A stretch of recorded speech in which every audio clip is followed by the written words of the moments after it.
इस रैली में हो गया भाई लोगों, बड़े ध्यान से सुनना बातों को।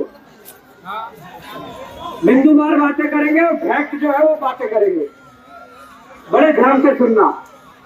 इस प्रदेश की जो तकदीर और तस्वीर है वो कुछ अलग है, अनोखी है, क्योंकि आज 9 नवंबर 2024 को ये राज्य 25 वर्ष में प्रवेश कर गया है।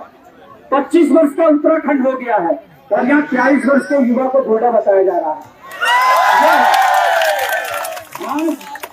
अगर वो शहीद, जिन शहीदों ने इस उत्तराखंड राज्य बनाने के लिए शहादतें दी, आज उन शहीदों के आंखों में भी आंसू होंगे, उनका दिल भी कहीं ना कहीं दर्द से कह रहा होगा कि हमने जिस प्रदेश के लिए ये लड़ाई लड़ी थी, जिस प्रदेश के लिए शहादत दी थी, आज उस प्रदेश में जहां प्रदेशवासियों को तमाम यहाँ के वो मात शक्ति हो, युवा शक्ति हो, अभिभावक हो, आंदोलनकारी हो, यहाँ के कर्मचारी हो, अधिकारी हो, पुलिस वर्ग हो, तमाम उन लोगों को आज राज्य स्थापना दिवस के दिन उत्सव मनाना था, परंतु ऐसी क्या नौबत आ गई कि राज्य स्थापना के दिवस जिस दिन उत्सव सबको मनाना था, आज सड़कों पर दर दर की ठोकरें यहाँ के युवाओं को खानी पड़ रही है।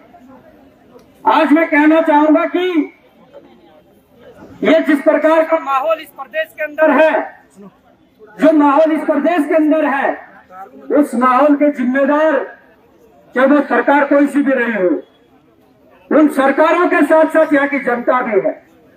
यहाँ की जनता इसलिए कि यहाँ की जनता सवाल नहीं पूछती है, यहाँ की जनता सवाल नहीं करती है।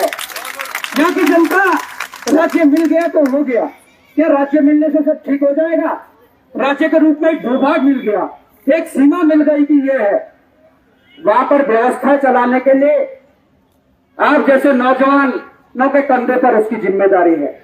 हमारे पुलिस के जवान पीछे खड़े हैं, उनके कंधों पर ये जिम्मेदारी है, बशर्ते तो ईमानदारी से काम करें।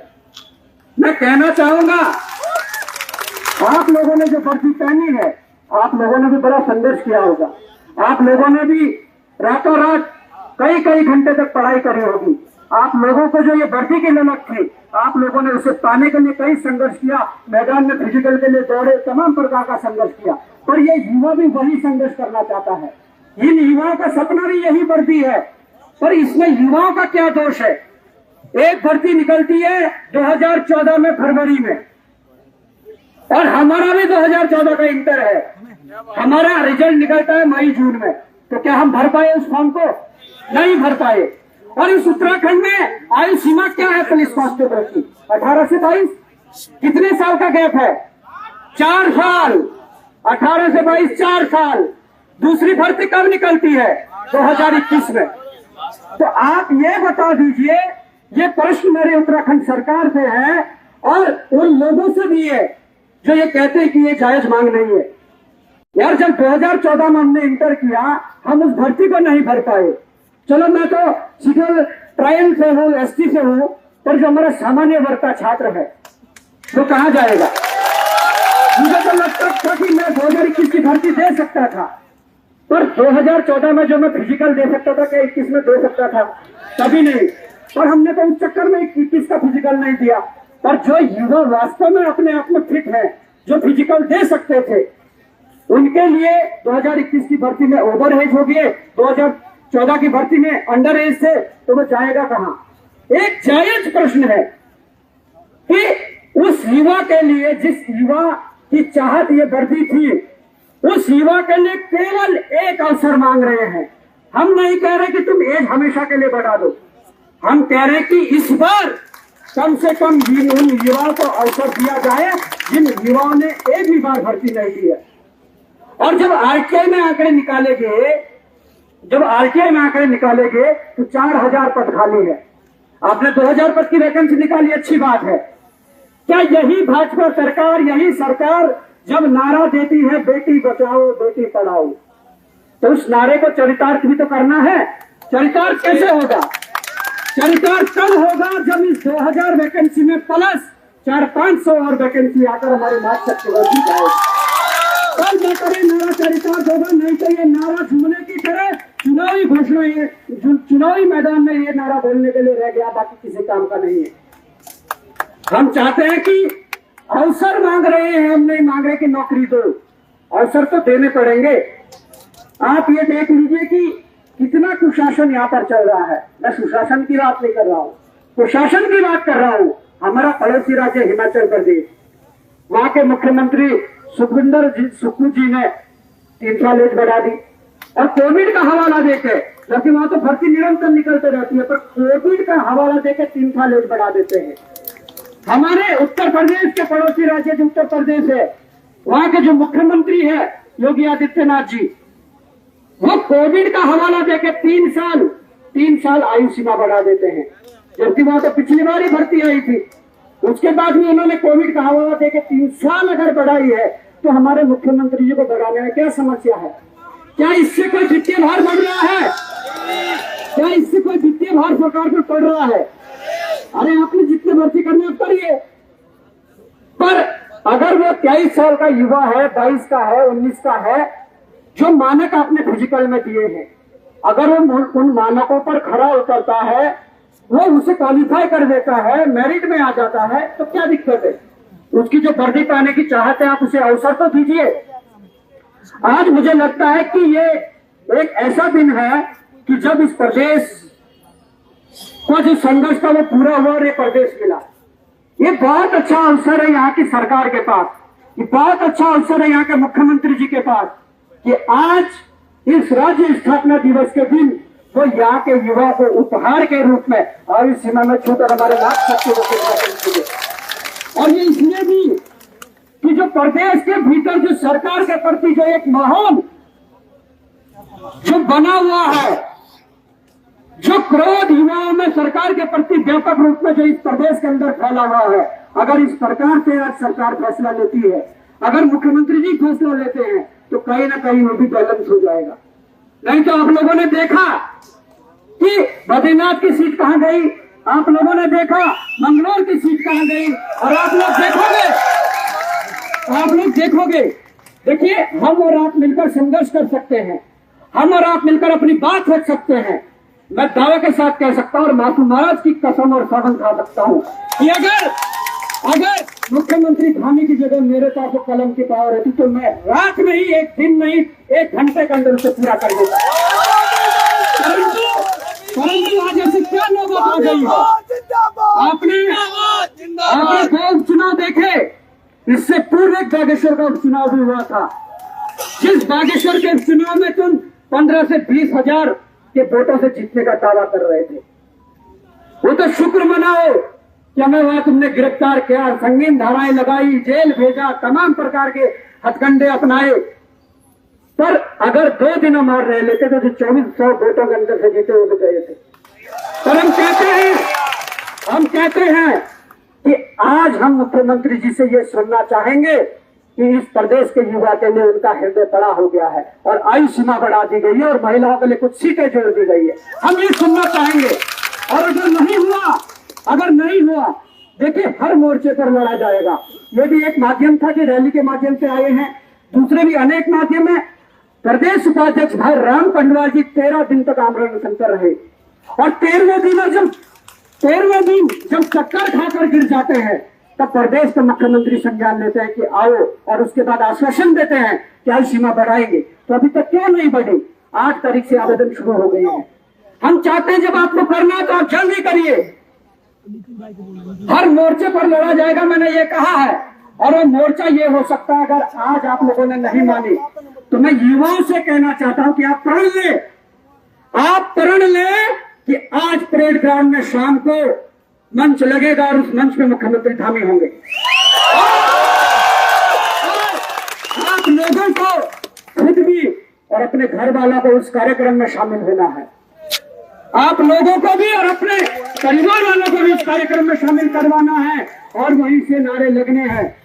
ये मैं कह देता हूं, उस कार्यक्रम में शामिल होना है जहां मुख्यमंत्री शामिल होगा, क्योंकि ये कोई नाजायज मांग नहीं है। हम तो कहते हैं कि अगर मुख्यमंत्री जी इस मांग को पूरा कर देते हैं तो ये लाभ उत्तराखंड सरकार को ही होना है। एक युवाओं के मन में जो क्रोध है, सरकार के प्रति वो क्रोध ठंडा हो जाएगा। सरकार अपना काम करेगी, उन्हें भी कोई काम करने में अवरोध उत्पन्न नहीं होगा और युवा भी अपने काम में लग जाएगा, फिजिकल की तैयारी में लग जाएगा। आज शाम को अगर यहाँ पर कुछ ऐसा होता है, पुलिस उठाती है या बात नहीं बनती है, तो आज शाम को परेड ग्राउंड के कार्यक्रम में सब एंटर हो जाओ। उसके बाद अगर बात नहीं बनती है, जो होगा सोशल मीडिया है, वहां से जब वीडियो चलेंगे ना कि राज्य स्थापना दिवस के दिन 25 वर्षों में किसी मुख्यमंत्री के मुर्दाबाद के नारे लगे, युवाओं ने मुर्दाबाद के नारे लगे, तो ये भी इतिहास में लिखा जाएगा, स्वर्णिम अक्षरों में लिखा जाएगा। और इससे बात नहीं बनी तो तुम्हारा ये भाई कल ही एक जत्था लेकर केदारनाथ चुनाव के लिए जाने वाले हैं।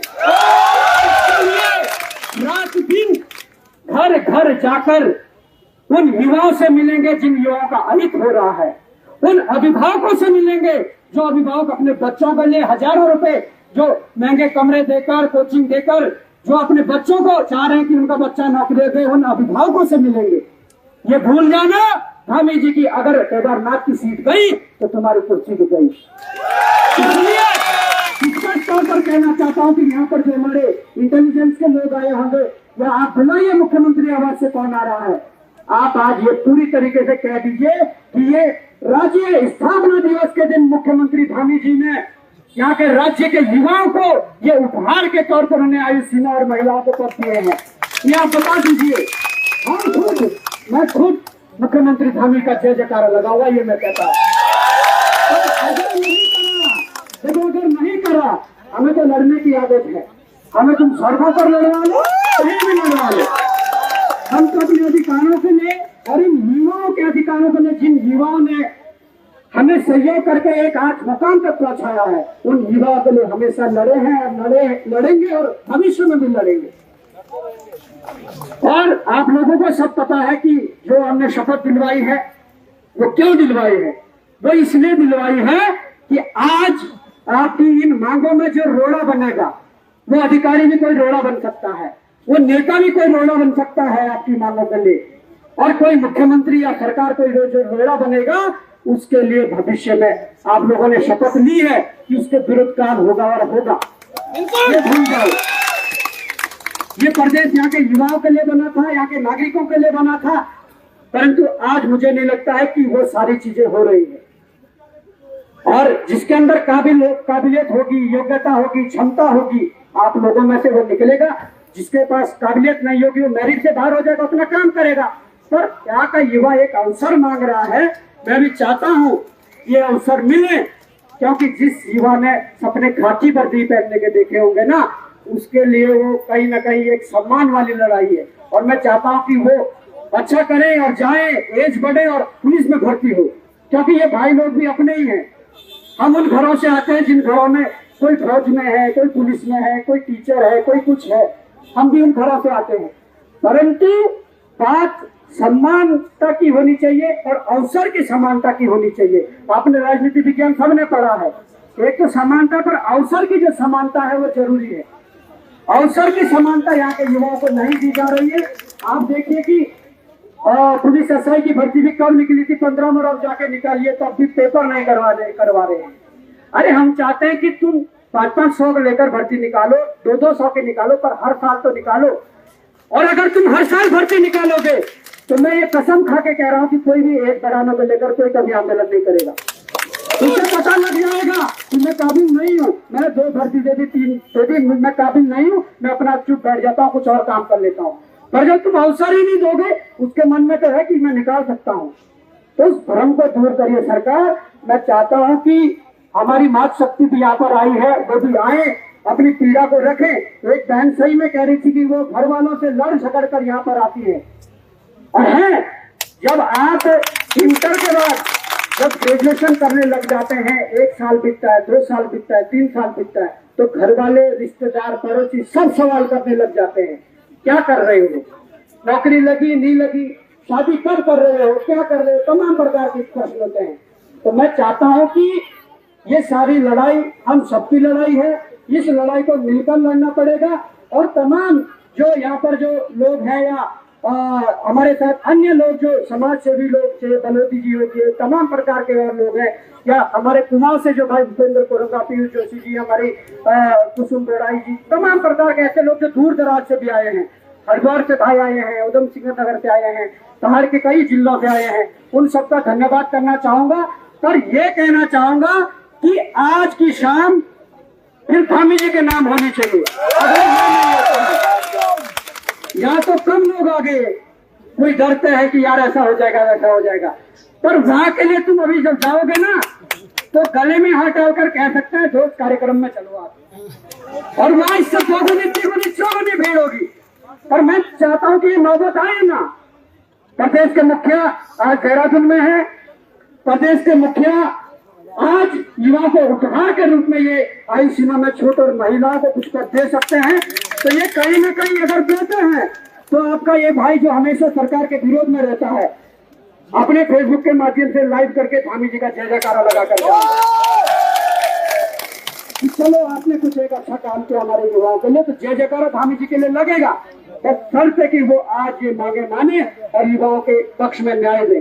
तो मैं चाहता हूं कि कुछ बहनें भी बोले तो आए और अपनी बात को रखें, कुछ युवा आए, और तब तक हमारे जो आईटी के लोग हैं, जो प्रशासन के लोग हैं, वो ब्रिज का काम करें और मुख्यमंत्री कार्यालय से किसी को बुलाएं और कहें कि जब आप लोगों ने आश्वासन दिया है तो उस आश्वासन को आज उपहार के रूप में देने में क्या समस्या है। तो आप आइए और जो ब्रिज का काम कर रहे हैं प्रशासनिक अधिकारी वो भी आए और हमसे बातचीत करें और इस मसले को आगे बढ़ाएं और सॉल्यूशन की तरफ निकलें। धन्यवाद। जय हिंद, जय भारत, जय उत्तराखंड।